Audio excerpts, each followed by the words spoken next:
మాత్రం రేవంత్ రెడ్డి చాలా చక్కగా వినియోగించుకున్నారు. అప్రిషియేట్ చేయాలి. ఎందుకంటే తెలంగాణ సంస్కృతిలో కీలకమైనటువంటి ప్రదేశాలన్నింటి వీళ్ళని తిప్పడం, అది వరల్డ్ వైడ్గా చూపించడం ద్వారా టూరిజానికి మంచి ఆసక్తి. అట్ ద సేమ్ టైం ప్రపంచమంతా ఆ పేర్లు చెప్పుకుంటుంది. ఇప్పుడు వరంగల్ అయినా, లేకపోతే చోమాల ప్యాలెస్ అయినా, లేకపోతే బుద్ధడికి సంబంధించినటువంటి ప్రదేశం అయినా, ఇట్లాగా ముఖ్యమైనటువంటి ప్రదేశాలని తిప్పడం.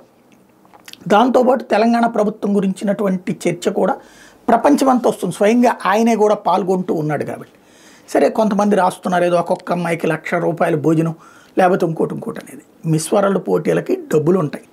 ఆ బడ్జెట్ రాష్ట్ర ప్రభుత్వం నుంచి ఇస్తున్నారా, లేకపోతే ఆ పోటీలు నిర్వాహకులు ఖర్చు పెడుతున్నారో తెలియదు. కొంత వీళ్ళు డొనేట్ చేయొచ్చు దాంట్లో. బట్ ఆ పబ్లిసిటీ ఎక్కడి నుంచి వస్తుంది? ఇప్పుడు ఇది భారతదేశం ఓన్ చేసుకోవట్లేదు, యాక్చువల్గా దేశాలు ఓన్ చేసుకుంటాయి. ప్యారిస్లో జరిగింది, ఫ్రాన్స్లో జరిగింది, లేకపోతే బ్రిటన్లో జరిగింది, ఎట్లా అంటారు. ఇప్పుడు ఒరిజినల్గా చెప్పాలంటే మిస్ వరల్డ్ పోటీలు తెలంగాణలో జరుగుతున్నాయి అని ఉంది, కానీ భారత్లో జరుగుతుందని అంటే పెద్ద ఫీలింగ్ లేదు. ఆ స్థాయిలో ప్రచారం పొందడంలో, స్ట్రాటజిక్గా నడపడంలో రేవంత్ సక్సెస్ అవుతున్నారు.